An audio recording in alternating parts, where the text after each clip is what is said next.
네, 시장의 흐름을 꿰뚫는 핵심 바로 왜라는 질문입니다. 종목에는 이유 없는 상승도 하락도 없습니다. 냉철한 분석과 집요한 질문으로 시장의 본질을 파헤칩니다. 숫자 너머의 진짜 흐름을 지금부터 짚어봅니다. 궁금한 종목 Y 오늘 함께할 분들 소개합니다. 기업공시연구소 변영인 대표, MBN골드 성화준 매니저 함께하겠습니다. 어서 오세요. 네, 안녕하십니까. 네, 안녕하십니까. 자, 오늘도 바로 궁금한 종목 Y를 통해서 이제는 4월을 끝내고 우리 5월에 대한 준비를 하나하나씩 해보도록 하겠습니다. 자, 첫 번째 궁금한 종목 Y 지금 공개합니다. 주제 공개해 주시죠. 한알령 해제 기대감.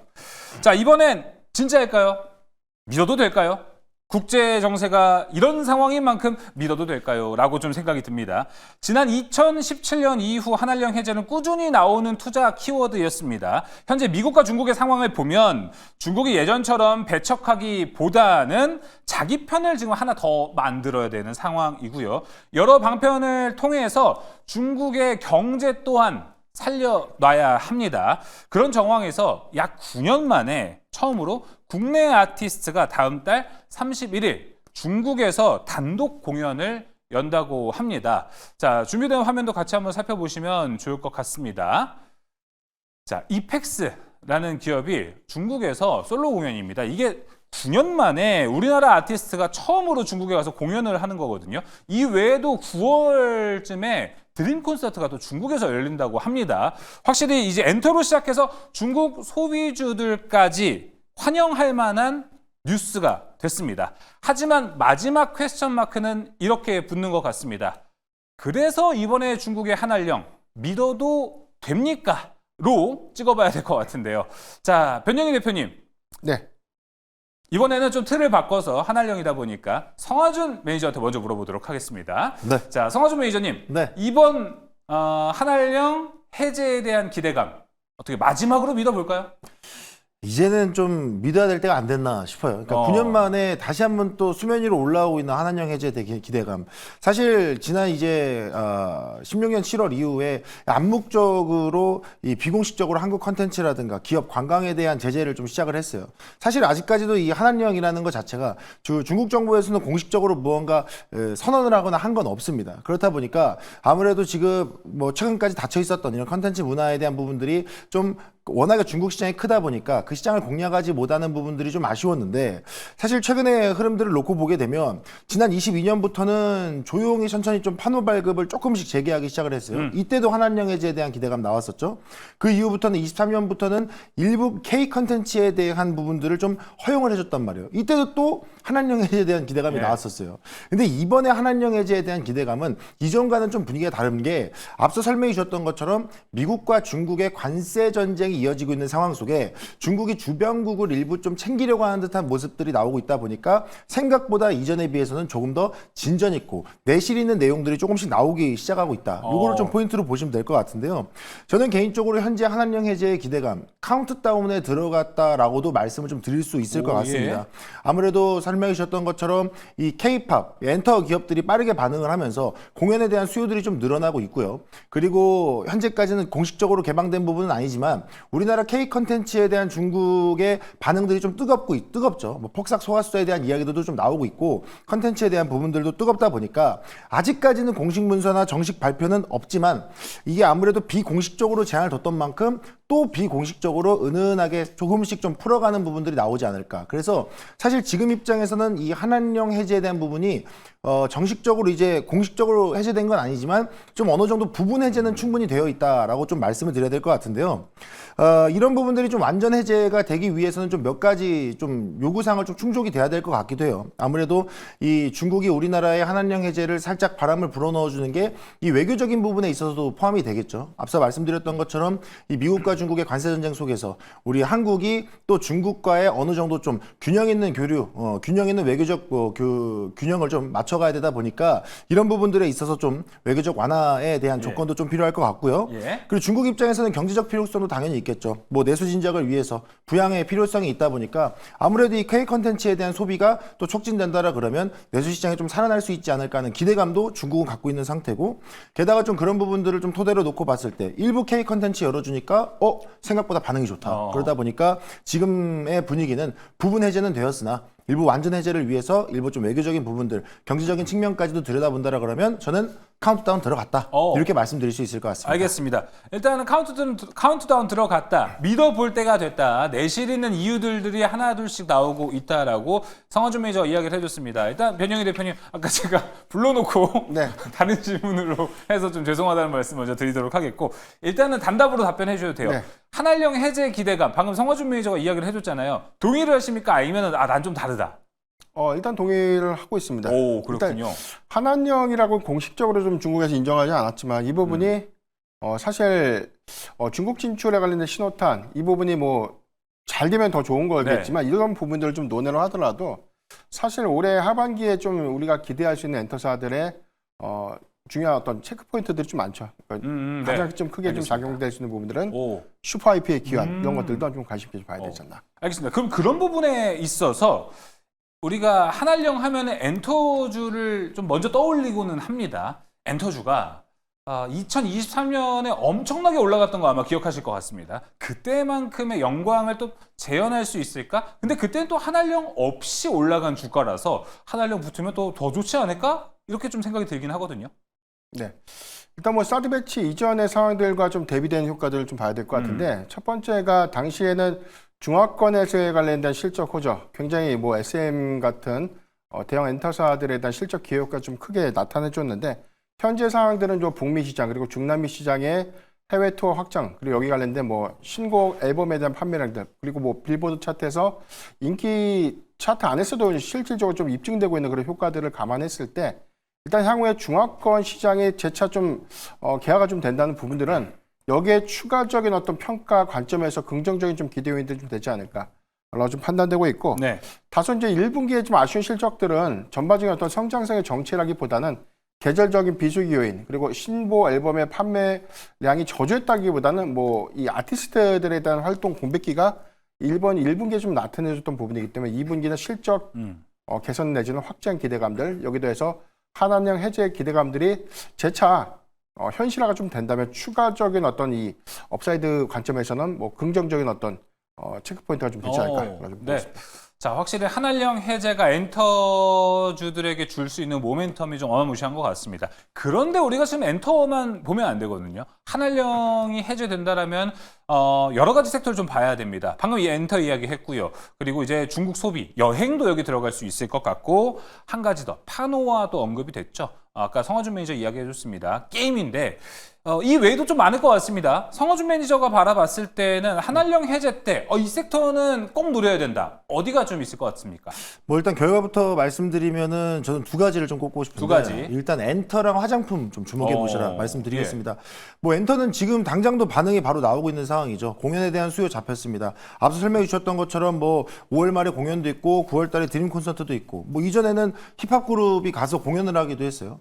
그리고 가수 김재중 씨가 중국에서 팬미팅까지 했습니다. 물론 아직까지 공식적으로 엄청나게 큰 홍보를 띄워내면서 크게 가져가는 부분은 아니지만 아까 말씀드렸던 것처럼 이 엔터에 관련된 재료들은 부분 해제를 통해서 빠르게 좀 반응을 하고 있는 상황이죠. 그러다 보니까 지금 중국 시장에서의 콘서트와 이 K-팝에 대한 수요가 증대되는 것은 분명히 엔터 종목들이 크게 수익 창출할 수 있는 기회가 되기 때문에 엔터 종목들은 가장 빠르게 좀 반응하고 있다. 뭐 오늘 같은 경우에도 뭐 하이브 주가라든가 뭐 일부 종목들 주가 상승률 보시면 아실 거고. 자, 그럼 두 번째로는 화장품을 좀 보라고 말씀드리고 싶은데 화장품은 실적으로 가는 거거든요. 그러니까 어쨌든 우리 지금 한한령이 해제됨에 따라서 중국 시장에 우리나라 화장품이 진출하는 걸 떠나서 일단 여행 수요가 발생하게 되면 우리나라 시장, 그러니까 방한 외국인들이 구매하게 되는 우리나라 K뷰티에 대한 매출이 또 늘어날 수밖에 없어요.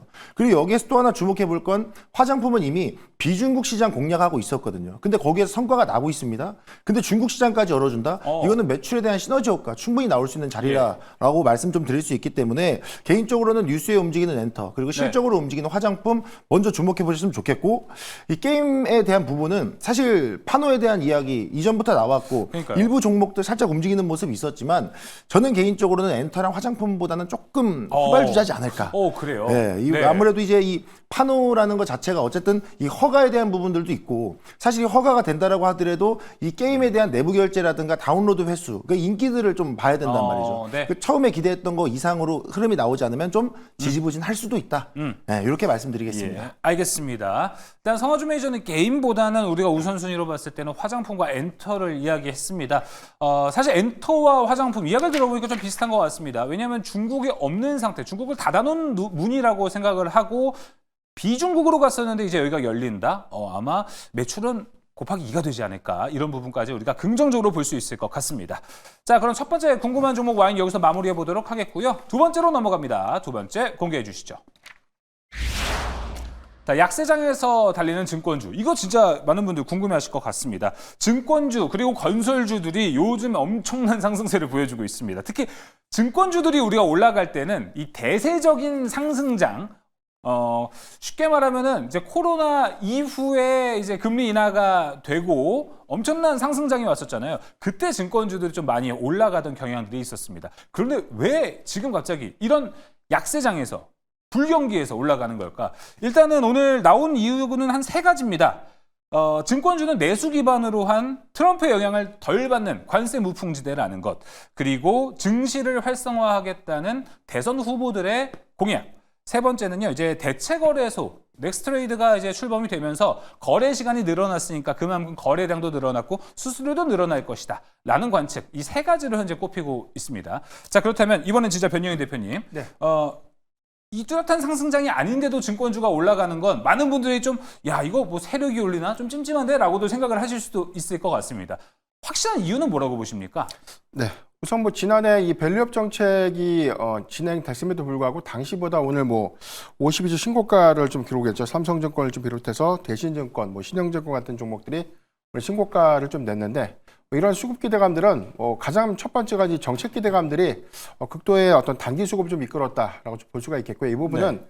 단순한 어떤 정책 기대요인들보다는 유력 여권과 야권의 대선 주자들이 뭐 코스피 5천 시대를 뭐 열겠다, 또는 여기에 대해서는 상법 개정안에 관련된 재추진 그런 관련된 뭐 기대감도 좀 일부 좀 반영됐고요. 두 번째는 전체적인 좀 1분기 순이익 컨센서스가 평균적으로 한 10% 정도 상회할 것이다라는 전망들이 좀 나오고 있는데, 이런 부분들은 대체거래소 출범 이후에 개인의 이 주식 거래량들이 크게 좀 증가됐던 부분들이 수수료 부분의 어떤 수익 지표를 좀 더 양호하게 이끌지 않았나라는 전망들이 좀 나오고 있는데, 저는 뭐 증권주의 경우에는 뭐 밸류 정책 관련된 기대감, 그리고 여기 와서 뭐 대선 정책에 관련된 기대감도 좋은데, 가장 중요하게 좀 봐야 되는 부분들이 증시의 탁금, 그리고 거래량과 거래 대금이 좀 더 중요하지 않나. 그쵸? 이게 무슨 얘기냐면 그만큼 순익 지표 관점에서는 단순한 어떤 기대 요인들보다는 증시의 탁금이 과거에 어떤 이 증권 주식의 어떤 고가를 좀 형성했을 때에 대한 어떤 거래 대금이죠. 네. 한 70조 원대를 좀 육박했던 현재 수준이 한 55조 9천억 정도에 대한 수준이기 때문에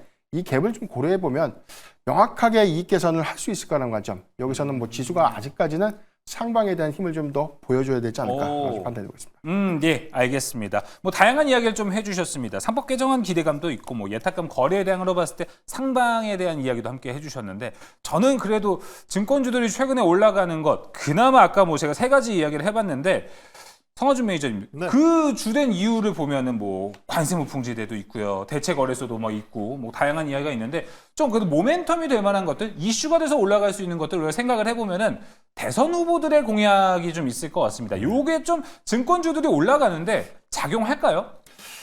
사실 단기적으로는 조금 작용할 가능성이 있으나 좀 중장기적으로, 그리고 증권주를 바라보는데 이 공약에 대한 모멘텀을 잡고 가기엔 좀 힘이 약하다, 좀 이렇게 말씀을 좀 드리고 싶어요.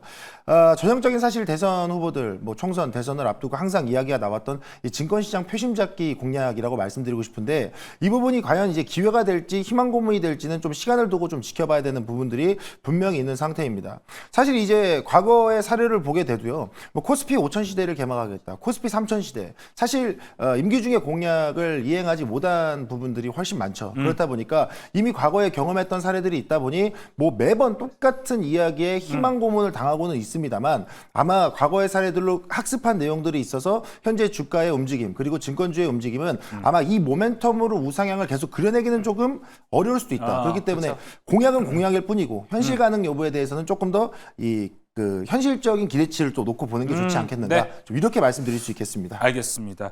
좀 뭔가 현실적으로 우리 증시에 도움이 되는 이야기들을 좀 많이 대선 후보들이 했으면 좋겠습니다. 사실 저는 뭐 개인적으로 밸류업처럼 좀 뭔가 증시를 좀 기반을 탄탄하게 만들어야 되는 전략 같은 걸 하나하나씩 좀 이야기했으면 좋겠는데 일단은 지금 뭐 각 당들이 인기투표 위주로 가고 있기 때문에 이제 정책들이 어떻게 나올지는 조금 더 지켜봐야 될 것 같습니다. 자, 그렇다면은 변영인 대표님 바라봤을 때 지금 증권주들 엄청나게 올라갔습니다. 이게 지금 요새 갑자기 증권주 올라가서 사볼까 했더니 차트 보고 겁나실 분들 많을 것 같습니다. 추가 상승 여력은 좀 있다고 보십니까? 대체적으로 오늘 신고가를 경신했기 때문에 단기적으로는 조금 수급의 연속성을 보여줄 수 있는데 여기서 확장성을 좀 더 가져가기 위해서는 과거에 증권주가 추가적인 상승을 이끌었던 그래서 실적의 어떤 반영 관점에서는 증시의 탁금에 대한 증가가 더 선행되어야 될 것 같은데 현재 55조 9천억 되면 한 60조 중후반까지는 좀 올라와줘야 되지 않을까 이런 관점이라면 전반적인 증시의 어떤 환경들이 좀 개선돼야 될 것 같고요. 대체거래소가 출범이 좀 됐음에도 불구하고 개인의 어떤 거래량들은 현재의 어떤 거래대금과 좀 맞물려서 좀 판단해봤을 때 과거 증시 호황기에 대비해서는 아직도 좀 약간 미약한 수준이다라는 점, 이 점을 좀 참고해 보면 중요한 건 이 거래량이 확대될 수 있고 증시의 탁금에 대한 유입 효과가 더 확인은 좀 더 필요하지 않을까 이런 관점에서 좀 판단해봐야 되지 않을까라고 말씀드렸습니다. 예, 알겠습니다. 자, 두 번째 궁금한 정보 여기서 마무리해 보도록 하겠습니다. 세 번째로 넘어갑니다. 세 번째 주제 공개해 주시죠. 자, 삼성전자 오늘 확정 실적이 나왔습니다. 이제 컨콜까지 오늘 진행을 했는데요. 삼성전자가 뭐 실적 가지고 오르겠습니까? 뭐 어떤 이야기가 오고 갔는지 이게 더 중요하긴 한데 일단 삼성전자 오늘 확정 실적 나왔습니다. 그 수치 한번 같이 만나보면 좋을 것 같아요. 자, 삼성전자 일단 오늘 6.6조 원의 영업이익을 기록했다라는 기록이 나왔습니다. 6조 7천억 원으로 일단 나왔네요. 전년 동기 대비 이만큼 올랐다라는 걸 우리가 눈으로 좀 볼 수 있을 것 같은데 가장 중요한 건 오늘 사실 컨퍼런스 콜에서 어떤 이야기가 나왔느냐입니다. 이 이야기인데 트럼프가 이제 트럼프의 관세 우려로 이제 구매자들, 고객사들이 삼성전자의 제품이 비싸지기 전에, 더 비싸지기 전에 지금 땡겨서 빨리빨리 좀 사고 있다라는 겁니다. 일단 뭐 2분기 매출이나 영업이익에는 좋은 영향을 미치겠지만 아무래도 시간이 흘러서 하반기로 갈수록 그 수요에 대한 문제는 제기가 될 가능성이 좀 높습니다. 이런 것들로 관해서 오늘 이야기가 좀 나오고 있습니다. 자, 그렇다면 성화준 매니저님. 네.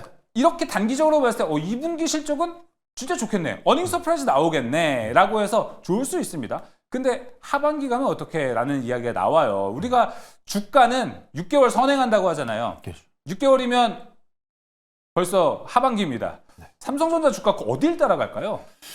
사실 지금 현재 삼성전자의 주가의 위치가 오늘 컨퍼런스 콜 저도 확인을 하고 내용들을 보면서 확실히 좀 숨김없이 제한 사항들을 다 이야기하고 그에 대해서 좀 대처 방안, 그러니까 대응 방안들을 좀 잘 제시한 것 같다라고 평가를 했는데 확실히 주가의 움직임은 미지근했습니다. 사실 이 현재 주가의 위치가 저는 아직도 솔직히 삼성전자의 현재 위치는 저평가되었다라고 말씀 좀 드리고 싶은데 앞서 컨퍼런스 콜에서 이야기했던 것처럼 2분기에 대한 실적은 어느 정도 좀 방어를 할 수 있겠다라고 이야기를 하고 있습니다만은 저는 개인적으로 오히려 2분기가 조금 숨고르기가 나오고 그러니까 예상했던 실적의 서프라이즈로 확 튀어가는 느낌보단 그냥 예상치 부합하는 정도로 숨고르기 나오고 오히려 지금부터는 HBM에 대한 시간 싸움이 시작되지 않겠는가라는 것으로 좀 초점을 잡아보면 좋을 것 같아요. 아무래도 삼성전자도 빠르게 인증을 통해서 이 아직까지 잡아가지 못하고 있는 이 반도체 HBM에 대한 시장, 이 시장을 좀 빨리 잡는 것이 이 수익 개선에 더욱더 큰 도움을 줄 수 있다는 것을 분명히 잘 알고 있기 때문에 최근까지는 뭐 모바일 분야, MX 분야, 그러니까 갤럭시 S25에 대한 매출로 어느 정도 방어에 성공했다고 한다면 이 하반기부터는 반도체에 대한 실적으로 방어를 해야 되기 때문에 저는 개인적으로 이 인증에 대한 시기가 어느 정도 될 거냐. HBM3가 됐던 현재 이 뭐 샘플을 공급해서 확인하고 있다, 테스트하고 있다. 맨날도 샘플 공급하고 있죠. 그렇다 보니까 이 인증이 언제쯤 완료가 되느냐, 그로 인해서 언제쯤 이 부분이 공급이 원활 없이 진행이 되느냐, 그래서 언제쯤 이게 매출로 인식이 되느냐, 이에 대한 시간 싸움이 매우 중요할 것 같다 말씀드리겠습니다. 예, 알겠습니다. 일단은 좀 우리가 2분기는 숨고르기일 수 있고 좀 더 이후를 지켜봐야 되는데 삼성전자 얘기 나오니까 많은 시청자분들이 또 반응을 하고 있는 것 같습니다. 도널드 양님께서는 지금 채팅창에 삼전아 이름값 하자라고 올려주셨고 아름님께서는 삼전이 살아나야 해 이렇게 또 채팅창을 올려주셨습니다. 변희경 대표님 그래서 준비했습니다. 삼성전자에 대한 호재도 하나 있습니다. 얼마 전에도 모건 스탠리가 매일매일 뭐 겨울만 논하던 모건 스탠리에서 삼성전자를 오히려 최선 호주로 이야기를 해줬습니다. 이거 우리가 좀 기대해 볼 만한 포인트 있습니까? 네. 일단 해당돼서 이 메모리 메모리 좀 빙산이 다가온다. 이게 투자 서원을 통해서 보고서가 좀 발간됐는데 핵심되는 내용들 보면 장기 여파에 관련된 리스크 요인들보다는 이 관세 리스크가 장기화가 됐을 때를 좀 가정해서 해당된 전망치가 일시적인 어떤 수요 증가 정도로만 좀 해석을 했다라고 보면 좋을 것 같고, 이 부분이 SK하이닉스에서는 단기적인 좀 부담이 좀 될 수 있지만 오히려 삼성전자의 경우에는 어떤 세 가지 또 체크 포인트가 좀 있어서, 첫 번째가 낮은 밸류에이션. 이 부분은 뭐 현재 PBR 단위에서 한 0.98배 정도이기 때문에 한 배 미만의 저평가 상태라는 부분을 언급을 했고요. 두 번째는 HBM 시장에 대한 이 시장 여력들이 추가적인 어떤 상승 여력을 좀 기대할 수 있는 부분.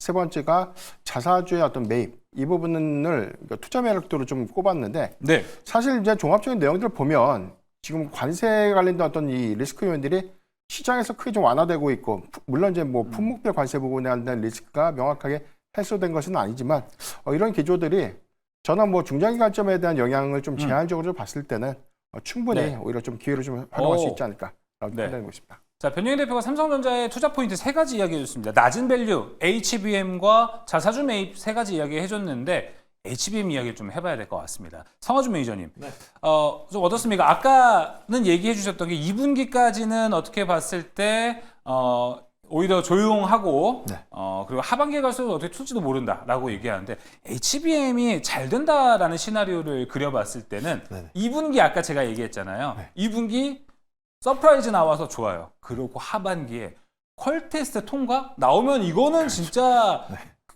이만큼 좋은 시나리오가 있을까 이렇게 생각이 드는데, 이거 기대해도 될지. 그리고 HBM 얼마 전에 또 퇴짜맞다잖아요. 그렇죠. 네, 어떻게 좀 보십니까 지금?